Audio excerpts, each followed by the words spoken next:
Bien, on va passer maintenant au Togo. C'est notre dernier sujet. On va parler du réajustement des frais de péage figés depuis près de 15 ans.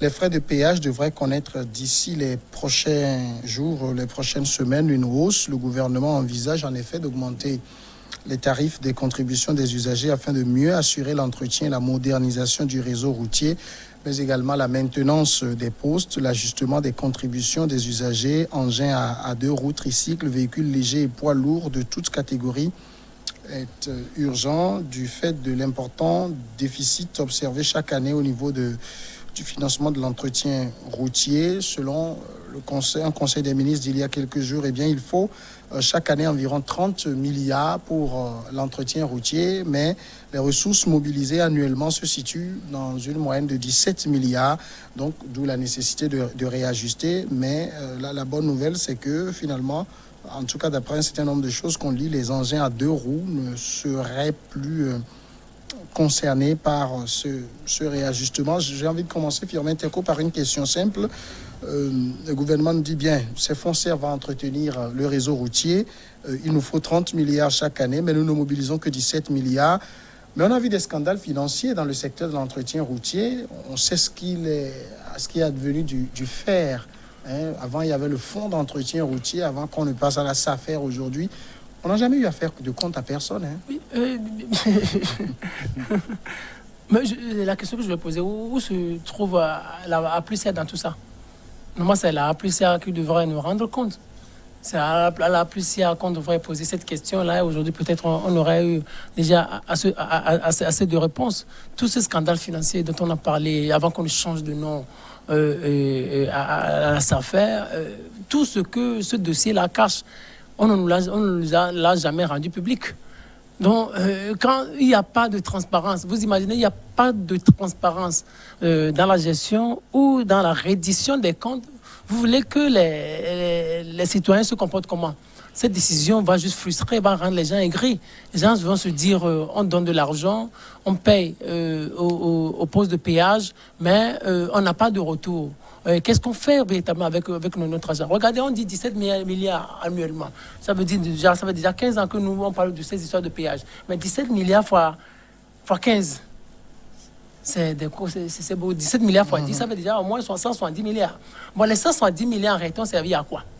Jusqu'à présent, on ne sait pas exactement à quoi ont servi 170 milliards. Bien sûr, on a construit des routes. Je pense que les routes qu'on a construites, la plupart, et peut-être on nous a financées, peut-être on est allé emprunter. On est allé emprunter. Oui, je dis emprunter. Oui, bien sûr, on a endetté le pays.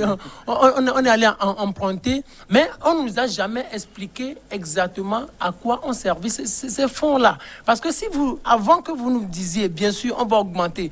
Oui, vous avez besoin de 30 milliards annuellement, alors que nous n'avons que 17, bien sûr. Qu'est-ce que vous faisiez avec les 17 milliards-là, de façon concrète? Donc, si on n'a pas de transparence par rapport à ça, je pense que la décision va être tellement difficile à ceux-là qui vont les exécuter. Vous savez, en France, par exemple, on l'explique clairement, on dit par exemple sur 10 €, il y a peut-être 40% qui vont dans les caisses, il y a peut-être 36% qui servent à exploiter, à construire le réseau routier, et il y a l'autre partie, 24%, qui vont dans les... qui vont dans les investissements, à investir et à payer les dettes. Mais ici, on ne nous dit pas exactement combien on fait et combien on dépense pour construire les routes, pour moderniser les choses, peut-être pour investir dans la recherche ou pour payer les dettes. Le problème ici, surtout quand on veut augmenter des frais comme ça, ou quand on veut privatiser, moi ce que je reproche, c'est qu'on manque de précision. Ces domaines sont un peu flous, on manque de précision. Vous voulez faire des choses, mais soyez précis avec ceux-là qui vont exécuter votre décision. C'est tout ce que moi je dis. Bien sûr, on va augmenter, bien sûr, peut-être chaque année, ils vont avoir les 30 milliards, tout ça, mais après, on ne nous dira pas exactement ce qu'on a fait avec les 30 milliards. Donc, quand il n'y a pas ça, là, les gens deviennent aigris, les gens deviennent frustrés, et ils se disent non, et ça crée un malaise social généralisé. Moi, je veux plus de précision, plus de transparence et plus plus de reddition des comptes. La policière est là, elle fait quoi? La Cour des comptes est là, elle fait quoi? Est-ce que la Cour des comptes a organisé peut-être une conférence de presse pour expliquer la situation aux citoyens togolais, à ceux qui investissent dedans? Parce que ce sont les citoyens 200, 300, maintenant peut-être ça va aller à 400, non? On dit à plus de... Bon, je pense que les véhicules passeront à 500.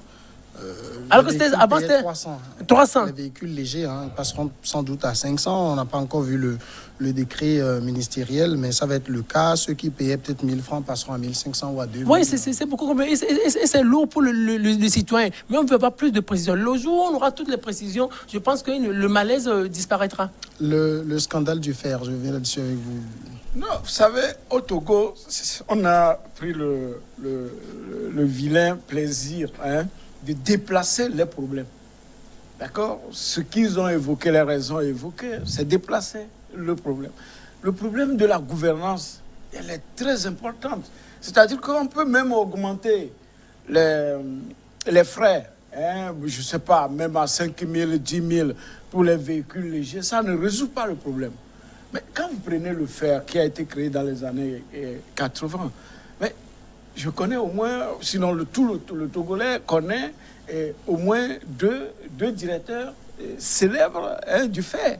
Il y avait d'abord, à l'époque, l'un des célèbres, c'était M. Charles Birega, qui est directeur d'une grande...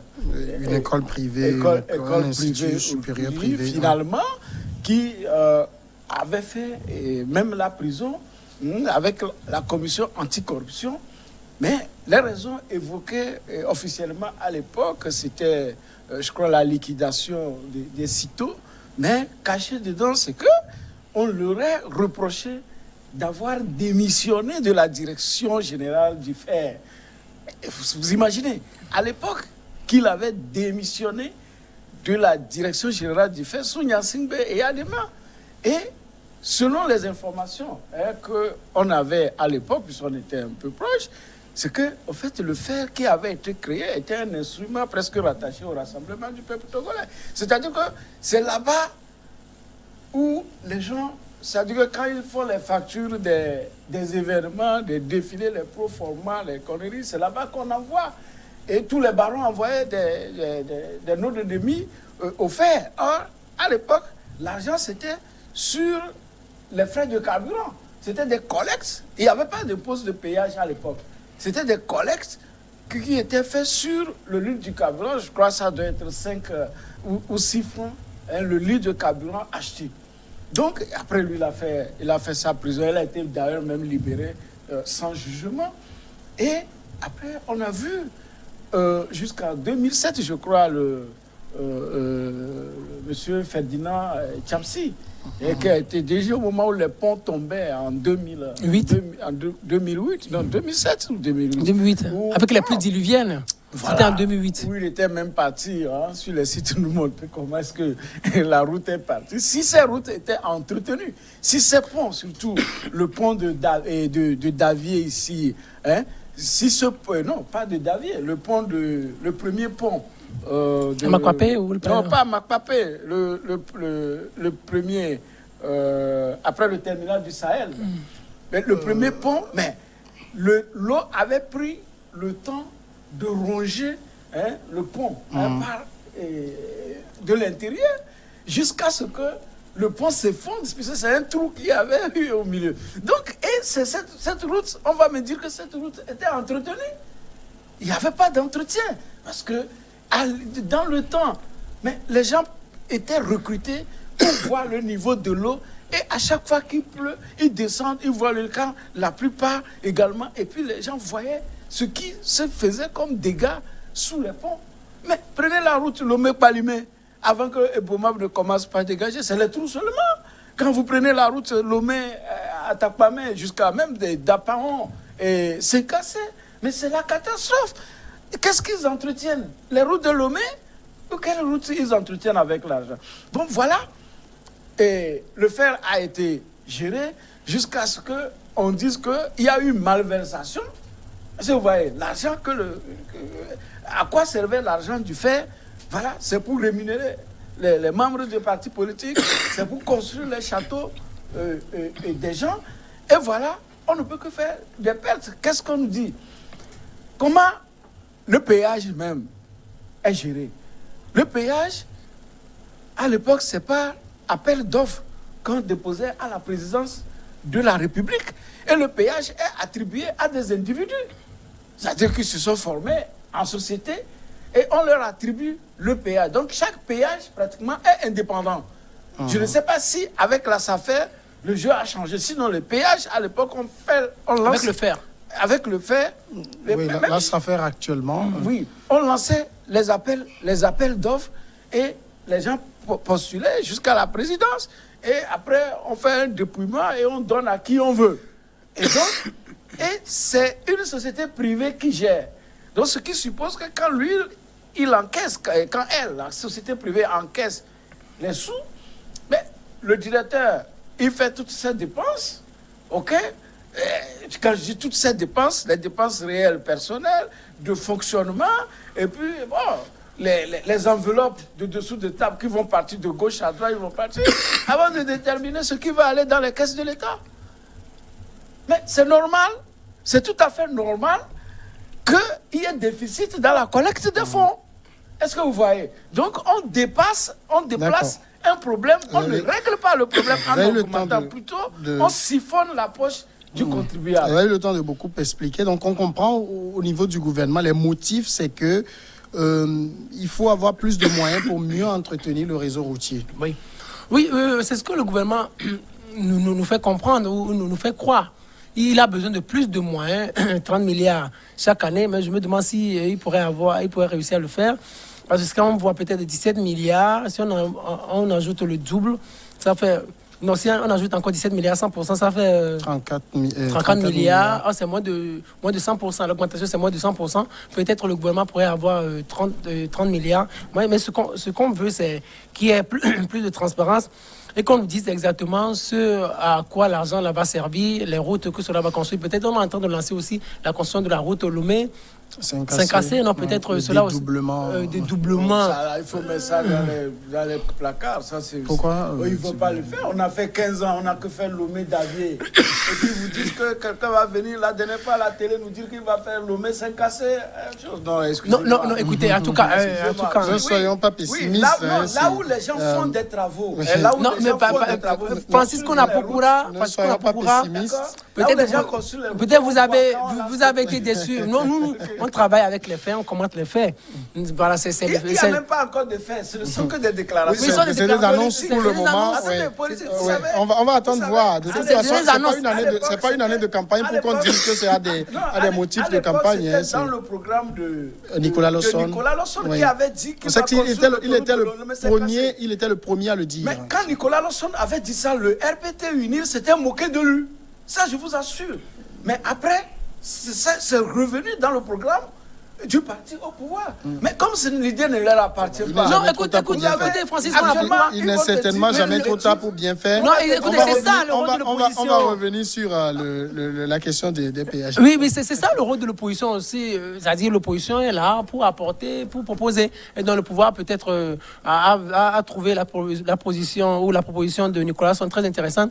Et le pouvoir veut les écouter. C'est une très bonne chose. Donc, si l'intérêt, c'est où la prière, c'est qu'on arrive à le faire.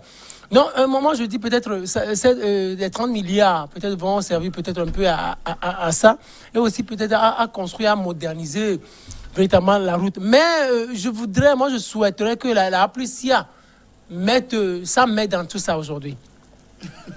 Moi, c'est le souhait parce que aujourd'hui, la transparence dans la gestion. Oui, la transparence dans la gestion. Le président d'Aplicia qui demande qu'on a plus. Non, écoutez, nous sommes en 2021. Nous sommes en 2021, un autre mandat. Vous imaginez, 2021, nouveau mandat de Fonia Singme. Donc, ici, on a parlé de déclaration des biens aussi, n'est-ce pas? Déclaration des biens, ça va être effectif. Donc, ce que nous voudrions, c'est quoi? Tout ce que moi je suis en train de dire, c'est quoi? Ce que moi je voudrais, c'est qu'il y ait plus de transparence dans la gestion des affaires publiques. La démocratie, pas de culture de résultats. La démocratie, pas de reddition des comptes. Donc, si vous ne voudrez plus de malaise dans le pays, si vous ne voudrez plus de manifestations dans le pays, les gens sortent pour manifester. Pourquoi? C'est parce que ça ne va pas, c'est beaucoup plus social. Les gens se disent, on cotise, on paie des impôts, on paie des taxes. On contribue, mais les résultats ne sont pas là. Tantôt, on parle de détournement ici, on parle de détournement ici, on ne dit rien. On parle de détournement de l'autre côté, on ne dit rien. C'est pour cela que les gens sont frustrés, c'est pour cela que les gens sont aigris. Alors, pour bien faire à l'avenir, on souhaiterait que ces 30 milliards-là dont on parle, que la Plusia s'ingère et que la Plusia fouine dans tout ça et les résultats et organise régulièrement des points avec les journalistes pour qu'on ait plus de précision, pour voir comment ça se passe. Parce que si on se dit, le gouvernement a déjà sorti le communiqué, le gouvernement a déjà parlé, on a parlé au Conseil des ministres, après il y aura peut-être un arrêté ministériel et puis c'est fini. Peut-être 5 ans après on va dire, peut-être on va encore augmenter de 2%, de 3%. Et comment les 30 milliards annuellement ont été gérés. C'est comme vous dites, le gouvernement a besoin d'argent aujourd'hui, mais au Togo, il faut maintenant plus de transparence. D'accord. Moi, j'ai aussi une question, parce que l'argument avancé par le gouvernement peut sembler pour certains imparable. Il y a nécessité d'entretien du réseau routier. Je regarde notre réseau routier. On nous disait qu'avant, on mettait 17 milliards dedans. C'est entretenu? Je viens de demander, est-ce que nos routes sont entretenues? Quand vous prenez la route et Lomé-Saint-Cassé, c'est les trous partout.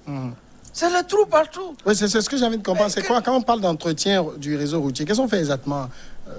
Non, peut-être les balais. Non, parce que ça peut aussi en faire partie. On commande les brèches. Quand vous prenez, on ferme les trous. Attendez, quand vous prenez la route sur le Lomé-Palimé, c'est un monsieur, comment l'appelle-t-on, un infirme, excusez-moi le terme, mais qui est sur la route. C'est lui qui commande la route. Oui. À chaque fois quand vous passez, c'est des populations qui sortent et qui prennent les roues et puis les dabas. C'est en travaux maintenant. Oui, mais c'est en travaux maintenant. Mais les autres routes. Mais pourtant, il y avait 17 milliards. Fait pendant des années. Est-ce que c'est à ces gens qu'on paye de l'argent, qu'on rémunère, et c'est ça qui fait les 17 milliards qui sont insuffisants? Donc, le réseau même n'est pas entretenu. Pour qu'on nous dise que le réseau. Je viens de vous dire comment les structures sont gérées. C'est de l'argent qui nourrissent d'autres personnes, d'autres caisses. Est-ce que vous voyez? Et puis si le faire, parce que moi j'ai vu, la SAFER plutôt, si la SAFER est gérée comme une société de personnes, d'une personne qui doit faire entrer les fonds et qui rémunère ses charges avant de verser des redevances dans les caisses de l'État, ils n'atteindront jamais les 30 milliards. Parce qu'à chaque fois, il va augmenter les charges. Il va augmenter les charges. Il va recruter le personnel. Il va augmenter lui-même son salaire. Et les dessous de table qu'il donne de gauche à droite se multiplient au jour le jour. Donc, il ne va jamais atteindre les 30 milliards. Donc, ailleurs, comment le réseau est géré? Quand vous prenez la route pour aller à Niamey, le premier poste de péage que vous rencontrez, le premier poste, c'est là-bas, on vous demande, vous allez où? Vous dites, vous allez à Niamey. On vous paye le ticket, et ce n'est que le ticket que vous montrez jusqu'à arriver à Niamey. Ça veut dire qu'il y a une caisse unique dans laquelle va l'argent. C'est idem lorsque vous allez au Faso, au Burkina. Donc, les péages ne sont pas gérés, ne sont pas des biens personnels, des gens du pouvoir, puisque c'est essentiellement les gens du pouvoir qui ont ces postes de péage en gestion. Donc, les péages ne sont pas des biens personnels, c'est des biens publics. Donc, au Burkina, lorsque vous traversez la frontière, en allant au Burkina, Saint-Cassé, Saint-Kadouri,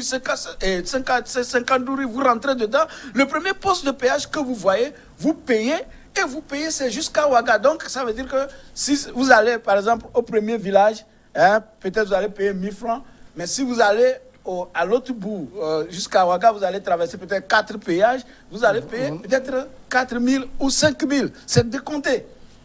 D'accord? Or, ici, au Togo, quand vous êtes en train d'aller à Saint-Cassé, vous arrivez à Davier, vous payez. Ça rentre dans la poche d'une autre personne, une première personne. Vous arrivez à Sotoubois, vous payez. Ça rentre dans la poche d'une autre personne. Et vous continuez maintenant entre Mango, je crois, Saint-Cassé, il y a aussi un autre péage. Quand ce serait fonctionnel, vous allez payer là-bas. Ça aussi, ça rentre dans la poche d'une autre personne. Donc, c'est pour nourrir les gens qui sont autour du pouvoir. Donc, on n'a pas à nous dire Mais autour de la presse, je dis ceux qui gèrent les postes de péage sont des hommes du pouvoir. D'accord? Bon, je ne sais pas sur quelle base vous le dites. Non, même, attendez. Est-ce que vous voulez qu'on vous donne les noms de... Là, on a une société d'administration du fonds d'entretien routier. Oui, je dis que c'est ces sociétés-là, c'est ces sociétés individuelles qui ont, par exemple, celui qui a le poste de péage de Davier. Je vais vous donner un cas. Lorsque le poste de péage de Davier, vous savez à qui appartenait à qui? À ce péage-là. C'est à un consul. Hein, je ne vais pas appeler les noms et puis demain. Bon, peut-être vous parlez de l'époque du fer. Hein. Bon, maintenant, on est à la SAFER, tout a été changé, le mode de gestion. Je ne sais pas si présentement ça a été changé. Ça a été changé, ce n'est plus. Parce que les gens avaient fait les appels d'offres à l'époque et c'est à ce moment qu'on leur a attribué. Donc, il faut qu'on sache qu'on a retiré. Regarde les augmentations, en tout cas ce qu'on est en train de lire pour le moment, pour un véhicule qui donnait 300 francs, ça passe à 500 francs, c'est pratiquement 40%. L'augmentation, c'est très élevé. Si vous ne faites le trajet qu'une seule fois, il n'y a pas de problème. Mais pour les taxis, qui va peut-être vous faire un Lomé à Nehor, qui va payer au niveau de Agbo-Drafon, il paye à l'aller, il paye au retour. S'il doit faire 4 voyages, vous voyez ce qu'il paye, ça va déteindre sur les prix du transport. Oui, c'est l'impact direct. C'est l'impact direct. Alors, il y a le problème de l'essence qu'on n'a pas encore réglé. On dit que les frais de carburant sont vraiment élevés. Et encore ça aussi. Mais regardez, quand ça impacte le transport, ça veut dire que ça impacte aussi les produits au marché. Et tout ça, je ne sais pas si le gouvernement a calculé tout ça. Mais 40%, c'est trop. Je pense qu'en France, en 2016, on avait parlé d'une augmentation de 1 à 2%. Hein. Mais aller à 40% directement comme ça, je pense que ça va créer d'autres choses. Je pense que les produits de première nécessité aussi vont être maintenant très chers. Quand les gens vont à Kpalimé, aller-retour, peut-être ils font 3 voyages, ils vont chercher des produits, peut-être tomates et ainsi de suite, tomates, piments, autres, ainsi de suite. Quand ils reviennent, mais ça impacte directement mais la vente, ces produits-là. Mais je ne sais pas si le gouvernement a fait ce petit calcul-là. Tout ça là va créer un malaise. Mais l'augmentation de 40% là même, je pense que c'est trop. Si on pouvait un peu baisser ça, ça serait trop bien. Donc on demanderait peut-être à la première ministre, chef de gouvernement, de revoir un peu ça, parce que ça va être tellement difficile. Mais l'autre chose, je vais répondre à Francisco. Pourquoi quand on dit que certains péages ou certains pots de péage où l'administration de certains postes de péage a été confiée peut-être au privé. Je pense que ça existe dans plusieurs pays comme ça, où on concède, l'État concède à des sociétés privées. Et c'est la société privée qui gère. Là, c'est de bons contrats. Hein? Non, c'est des contrats. Avec la transparence de la gestion. En France, on parle de concession. Non, c'est beau juste dire. Moi, ça, sur ce point, je parle scientifique, je ne parle pas politique. Oui, je ne refuse pas les concessions. On ne refuse pas les concessions. Dans certains pays, par exemple, c'est des concessions, c'est des contrats de concession. On concède à des sociétés privées et des sociétés privées gèrent et rendent compte à l'État et donnent à l'État ce qui doit lui revenir. Là, ne créez pas le faire qu'il y a une administration qui doit être rémunérée. D'accord, que l'argent soit versé au trésor public et les TP ordonnent les travaux. Je ne sais pas si vous voyez. Non, ce que parce que ça donne comme, regardez, la CET, la CEB, si vous parlez la CEB et autres. La CEB qui est là-bas, avec des frais de fonctionnement lourds. Lorsqu'ils vont acheter l'électricité pour revendre à la CET et au Bénin, ça coûte cher. Est-ce que vous avez besoin de ces intermédiaires? Non, on n'a pas besoin de ces intermédiaires. Donc, l'argent, on doit gérer la chose de façon transparente. Je dis, c'est la transparence qui fait chose. L'augmentation, il parlait vous parliez de la répercussion. La répercussion, c'est systématique. Les gens vont augmenter le transport. Pour le transport du lourd, que moi je maîtrise un peu, et par exemple les camions, les titans, mais cela ne veut pas dire que la société de transport du Togo va augmenter le fret. Parce qu'on a augmenté, vous avez vu l'augmentation à ce niveau pour les camions, les camions semi-remorques, c'est énorme. Mais quand les gens vont traverser 3 postes de péage, aller-retour, ça fait x2, ça ne veut pas dire qu'ils vont répercuter ça au client qui est à Little Land, parce que ce n'est pas lui qui paye. Ça veut dire que c'est les marges de nos sociétés qui diminuent. Par conséquent, lorsque la marge de la société diminue, la société contribuera moins au budget, c'est-à-dire que paiera moins les impôts. Donc les impacts sont là. On ne peut pas déplacer éternellement les problèmes de gestion. C'est une mauvaise gouvernance. Il faut mettre fin à ça. Et après, si on n'a pas les capacités, je vous ai dit que c'est le cycle, c'est le nom qui a été mal donné. Moi, je dis, Voilà. avec les répercussions, ça va affecter les ménages. Ce qu'il faut, c'est ça, on revient toujours sur l'augmentation des salaires. Voilà, l'augmentation des salaires, parce qu'on on augmente le péage. Ça affecte les prix des produits de première nécessité et ça affecte les ménages. Tout ça, ça veut dire que si on dépensait 100 francs pour acheter tomates en boîte, mais ça va être peut-être 110 francs, 120 francs, et en plus d'autres produits. Là, ça veut dire que l'État doit revoir le salaire des Togolais. Le salaire des Togolais doit être revu cette année. Cette histoire de 5%. Sur ça, chaque fois que vous parlez de l'État, nous, on est privés. Et quand on augmente pour l'État, ça se répercute sur les prix des produits. C'est nous qui subissons. Non, mais Parce que justement, le c'est le nôtre, panier moi, de mon la salaire, il ne ménagère. bouge pas. Si, hein. c'est le Non, panier oui, de la à ce niveau aussi, c'est quoi? L'État doit soutenir les entreprises privées. L'initiative privée doit être soutenue. L'État doit injecter. Pardon, Francis Konapokura. Oui, donc l'État doit injecter. Par exemple, New World TV, qui est une société privée, l'État doit la soutenir financièrement. L'État doit soutenir les médias privés. L'État doit soutenir toutes les structures privées qui manquent de sous. Ainsi, ces structures-là vont tout faire pour augmenter le salaire de leurs employés. Regardez, la mauvaise gouvernance. On dit qu'il y a quelque part, les gens ont détourné 500 milliards. Quand vous prenez même 30 milliards, vous divisez, ça fait déjà 5 ans. Même si c'est le différentiel. Attendez, si on dit qu'on mobilise 17 milliards, hein, ça veut dire qu'il y a un différentiel de 14 milliards.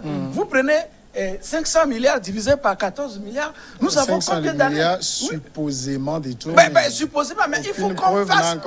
Il faut qu'on cherche pour voir. Parce qu'on nous a dit que l'État, le président de la République ou bien le ministère a commis un audit complètement démonté par les gens qui ont été visés, hein, qui ont montré que l'audit, moi j'ai écouté l'avocat qui disait, bon, on voulait bouffer du Adjakli, bon, on s'en est mis plein les dents. Mais justement, c'est pas le lieu de parler de cette affaire, en tout cas. Intermédiaires sont nocifs. Moi, je veux juste plus de transparence et plus de reddition des comptes. Merci Firmin Teko Agbo.